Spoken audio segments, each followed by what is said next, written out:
The way I shop now is completely different compared to, say, 10 years ago. At first, I cut down on my spending mostly to save money, but now I shop very intentionally because of so many other reasons.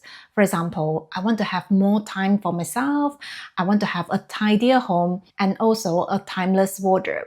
Today, I want to share 7 shopping habits that I wish I knew earlier. The first shopping habit that I wish I had taken on earlier is creating a budget for shopping. In my 20s, I used to think budgeting was the most boring thing ever. But you know what? Creating a budget has been so life-changing for me. In the past, whenever I got paid, I would first of all pay my rent and my other non-discretionary expenses, and the rest of the money was basically my shopping money. Now, even though I never got myself into debt, thankfully, my savings didn't look very promising whatsoever. Whereas now, I have a completely different approach to shopping. Every time I get paid, I always reserve a percentage for savings and investing, and I then live my life on the rest. Let me explain. So let's say if I'm saving 20% of my pay, this means I will create a lifestyle as if I was only earning 80% of the money. In the financial world, they like to call this pay yourself first. In the real world, it might translate into living in a smaller house, driving a less fancy car, using an older iPhone, or having a smaller wardrobe. Now, I still do my shopping, but I just no longer buy whatever I want whenever I like. And I find that when I keep my priorities right, I tend to only buy the things that will actually add values to my life. The second shopping habit that I wish I had embraced earlier in my 20s is to invest more in self-care.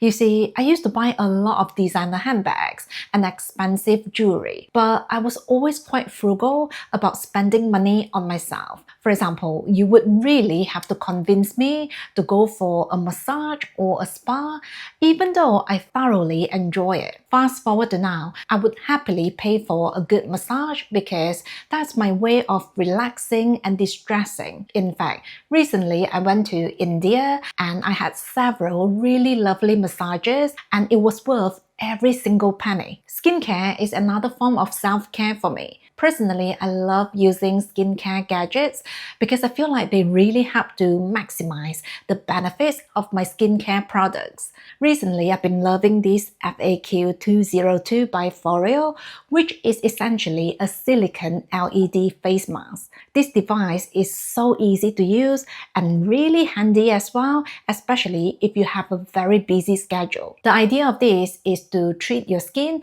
to light therapy. And with this mask, you have 8 different wavelengths to choose from, depending on the benefits you're looking for. For example, red LED is great for reducing wrinkles and signs of aging. Blue LED is for reducing blemishes. Yellow LED is for reducing redness and soothing your skin. I've been using this mask for about 3 to 4 times a week, and each treatment lasts about 15 minutes. Personally, I tend to get more blemishes on my chin, but since using this device, I've noticed the blemishes go away a lot quicker. This feels really comfortable to have on my face, and I just love that. I just need to put on the headband and then I can get on with my chores like editing my videos or answering emails while taking really good care of my skin. I actually started using L'Oreal products way before I even had the YouTube channel, so I'm very honored that they are sponsoring this video. In fact, I have a discount code for you guys.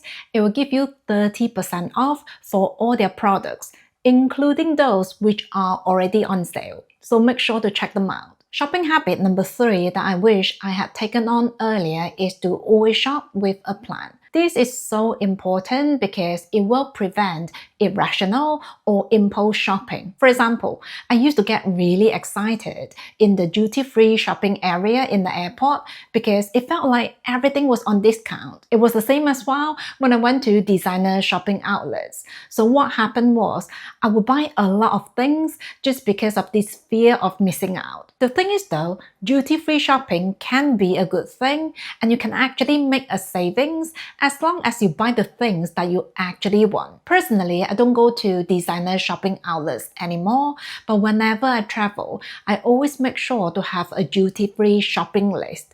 You see, I always travel from the same airport, so I have a very clear idea about the inventory, which means I know exactly what I can get on discount. But I will not buy anything that's not on my wish list. Shopping habit number 4 that I wish I had embraced earlier is to always think about space and storage before doing any shopping. Now, if you have quite a small living space, you really should be realistic about your storage capacity when you do your shopping. Last year, we went to Japan and we stayed in Airbnb during our entire trip. And as many of you might already know, the living spaces in Japan are quite limited.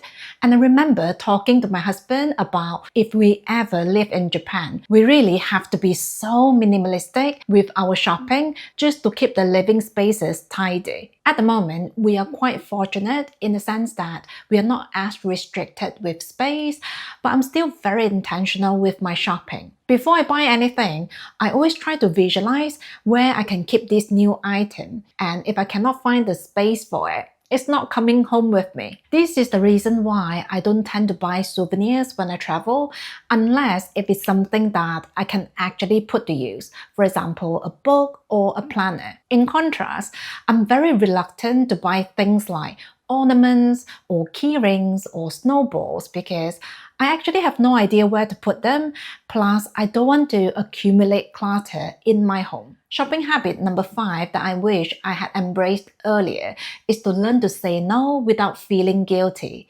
I don't know about you, but when I was quite new to luxury shopping, I used to feel guilty about not buying something just because the sales associate had been so helpful or patient or attentive. In the last few years, I haven't been doing a lot of luxury shopping because I already have a collection of designer pieces. But back then, when I used to do a bit of shopping at Hermes, my sales associate would sometimes email me when a new bag or a new piece of jewelry arrived in the store. Even though she was never pushy about it, somehow I would feel guilty about saying no to the offer. Over the years, I thought I had gotten quite a lot better in saying no, but recently when I was in India, I went to a jewelry store in Jaipur because I wanted to have a look at their emerald pieces because Jaipur is supposedly famous for the high quality emerald. Anyway, the salesperson was really convincing